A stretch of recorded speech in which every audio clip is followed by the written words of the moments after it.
Hi guys, and as you can see, I'm not in the shed. I'm in a very, very bigger shed, and I've brought you here to show one thing that doesn't quite fit in my shed anymore. It's over there. Shall we have a closer look at it? So this is why we're in this very, very big shed. So I can do a walk around on this. And that's a 1/5 scale van, obviously. It's about 1200 mil long, 500 high, 500 wide, and it weighs 16 kilos. So it's a pretty hefty piece of kit. And it just won't fit in my shed for a good video. It was built for one job, and the hint is on the top. The football. It's to deliver the football to the centre spot of the Belgian qualifying game for the World Cup series. It was commissioned by GLS, so a transport company, parcel company, and I'm building two of these. So this is the first one. It's been used on the game, and there's a huge amount of work that's gone into it, of course, as you can imagine. So as you can imagine, this was quite a challenge. It's been months of work to get this worked out. It's a 720 mil wheelbase, which I could use a donor chassis, but I had to cut it up and modify it extensively. Suspension has been extensively modified, body's been designed, tweaked, and 3D printed. Yep, 3D printed, to give a sort of a generic van look. There's no real identification on it to most people. So the massive amount of challenges for this. I didn't want it to be a thin Lexan body that wobbled around. It has to drive scale, as you've seen. The chassis motor setup itself is capable of about 60 miles an hour, 100 kilometers an hour.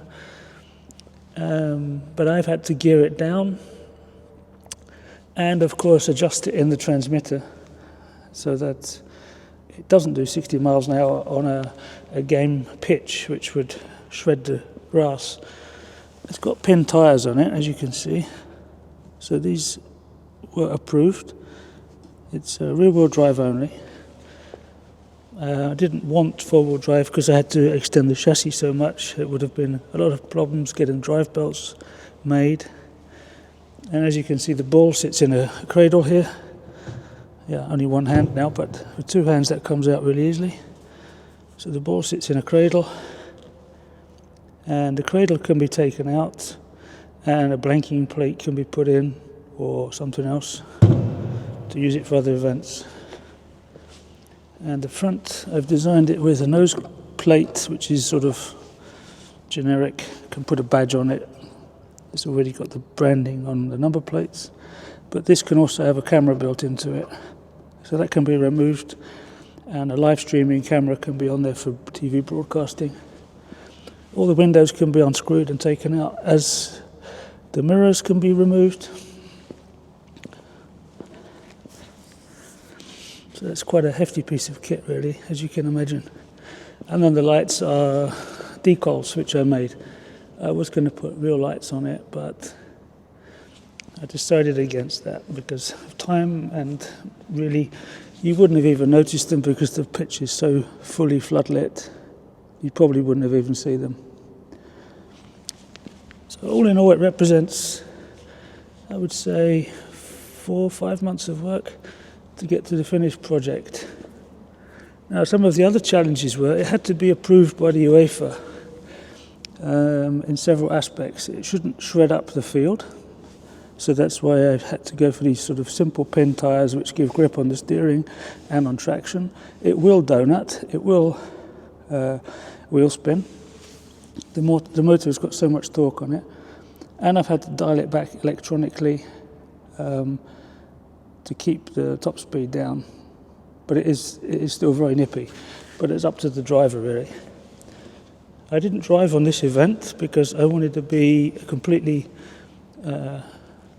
focused on the technical nature of it, because the critical part was we had a maximum of 35 seconds to get to the ball, to the centre point and back again, and it had to work. So failsafe mechanisms inside, so that it simply doesn't fail. So that's the finished van. This I can show, this is no problem. This is the body, this is van 2, so there's going to be 2 of these things. And this is all 3D printed. Now in total that weighs 6 kilos of print. And it's a bit messy right now because the joints have started to be filled up. I need to fill up the joints from the prints, sand it down, clean it up. The mirrors have got to be mounted still. All the screen details have got to be put in, reinforcements got to be put in, and you can see the nose cone is missing there. So it's probably 50 hours of printing, plus all the finishing and post-processing. And inside, I can show you, the seams are welded and then reinforced with glass fibre and epoxy. So it's a giant thing. And then there has to come reinforcements in here. The hole has to be cut for the wheel cradle, all the mounts for the screens and everything. But it's well on the way. It's well on the way to completion. The chassis is in. It's got to be sawn up, and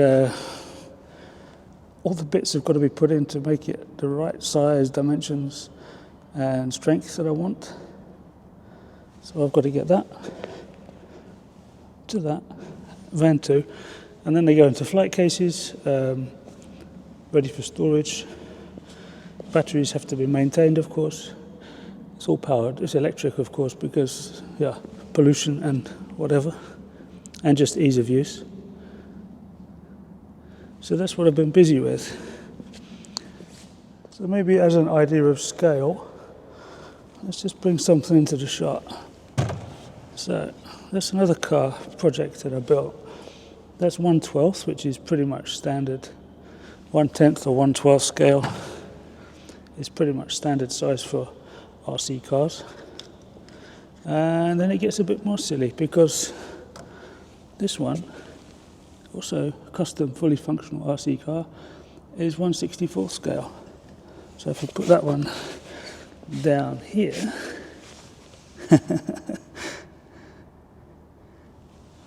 so these vans have got 150mm diameter wheels, and this one's got like, I don't know,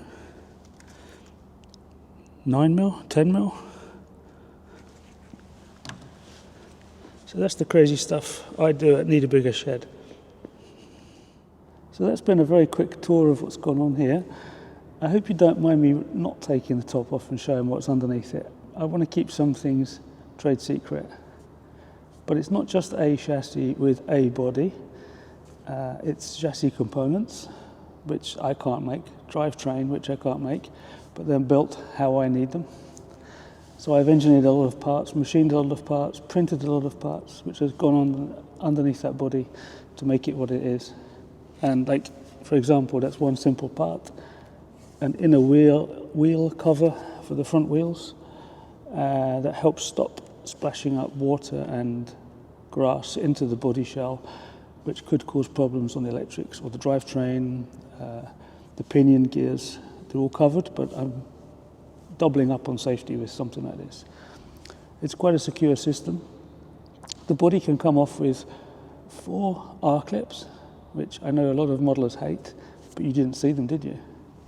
So there's 4 big R-clips on here, so I can get the body off in 4 seconds, 5 seconds, do any maintenance, drop the body on, re-secure it, and nobody knows, which is next level stuff.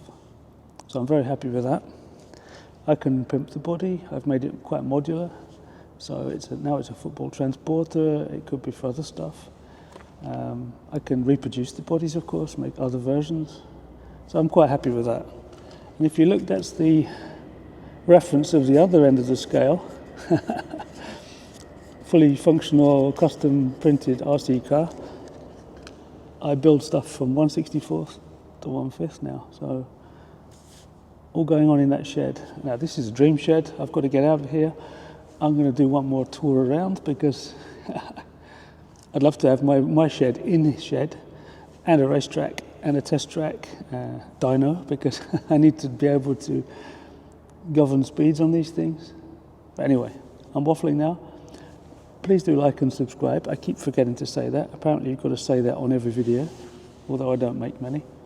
But I know a lot of people are waiting to see this and waiting to see what I do. So thanks everybody for watching. Thanks for all the support of everybody. It's very encouraging when I see people say, wow, I saw it on TV. Did you make that? And the sponsor is happy, the client is happy, I'm happy. Cheers guys, bye-bye.